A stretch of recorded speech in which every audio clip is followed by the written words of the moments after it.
What's up? My name is Emerson and I make Minecraft videos. Today I'm starting a series that's called 101 Ways to Use Pistons.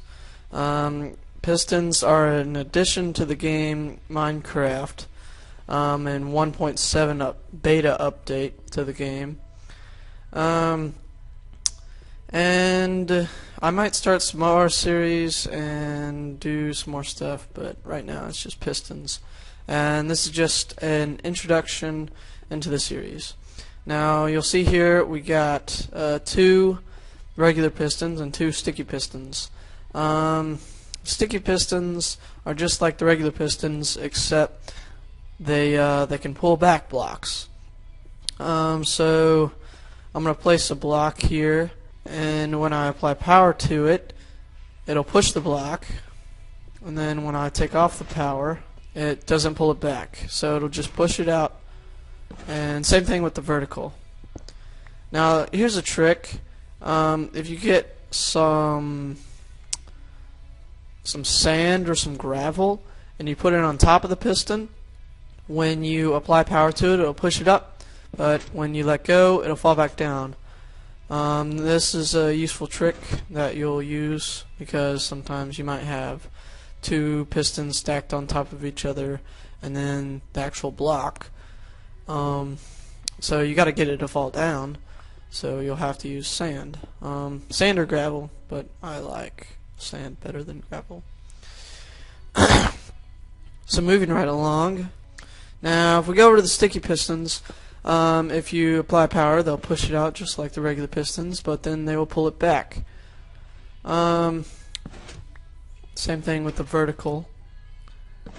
But if you put another block on there, then when you apply power to it, it'll only pull one back, it won't pull both back. And that can be kind of a problem, but you know, that makes the game fun. So moving right along. Now here's some tricks you're gonna need to know to get through my tutorials. They're going to be in depth, but still I'm going to go ahead and explain it to you. Now, right here, since we need to hide our redstone, we got to do something to be able to hide it. Is we're going to place a block right here and place a redstone torch right under it. And so that'll raise up the piston. We can go ahead and fill in around it with some sandstone. And then if we chop away these blocks, put a redstone repeater, some redstone, and the power source, redstone torch, or a lever, or whatever you want, and it'll switch in between it, and we can hide it pretty well. And since the ground level will be like up 1 block top of this, then it's very easy to conceal. Another thing you might want to do is, since when it's automatically off, like when there's no power going into it, it's automatically up.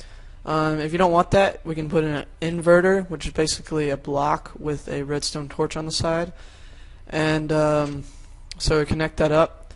And so now, when it's off, when power, the input is off, it is down.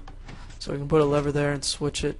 When we get over to the drawbridge, we're going to have to go even further down because we're going to have pistons everywhere, and we got to be able to still operate the piston.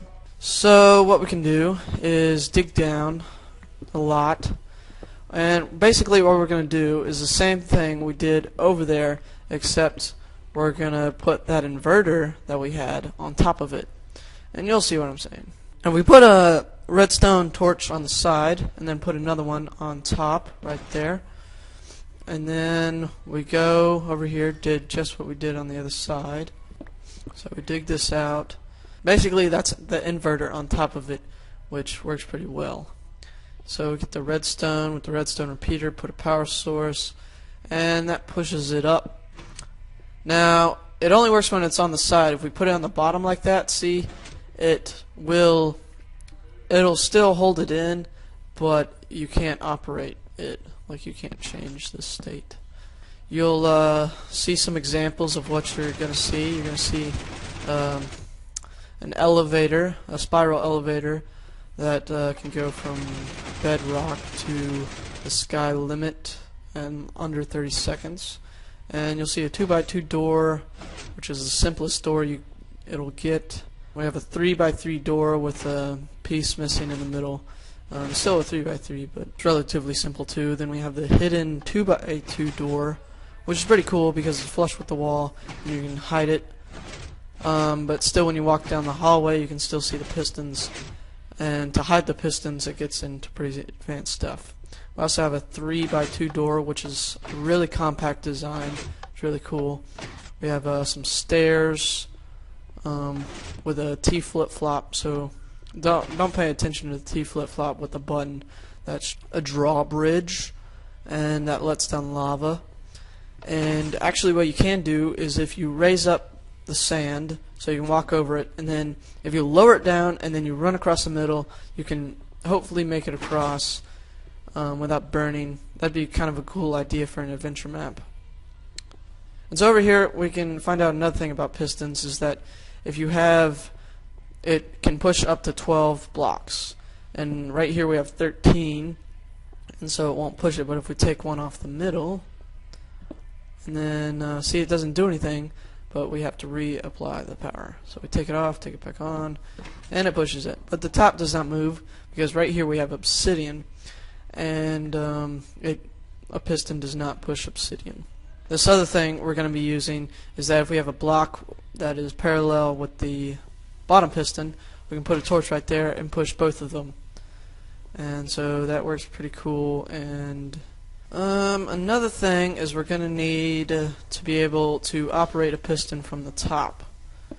And so we can go ahead and take off this stuff at the bottom. Put it back up here.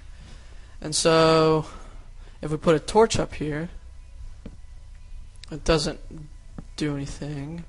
If we put a repeater up here and apply power to it, it doesn't do anything. But if we put some redstone and have power to it, boom, it works. It works with redstone only. And so if you have like a grid of pistons and you need to operate them from the top to hide the redstone, then you can just make a grid of redstone on top and it'll work. Now keep in mind you can't put anything on a piston, not redstone torches, nothing. You can't put it on, so it goes on a block. Like the block goes on the piston and the redstone goes on that. Another thing we'll do is a color changer, which I just have two different types of wool. And what this does is it switches in between the two blocks. And this can be useful in like a house or something. And you can have one block that's the same as the floor, and then have another block which is a glowstone. So it can be like a light switch. And it's pretty cool. And this is just an extended version which has 4 of them. And I'll show you how to make everything. It'll be in depth. And so I hope you're psyched for the series, because I am. And it's going to be awesome. So stay tuned, and see you later.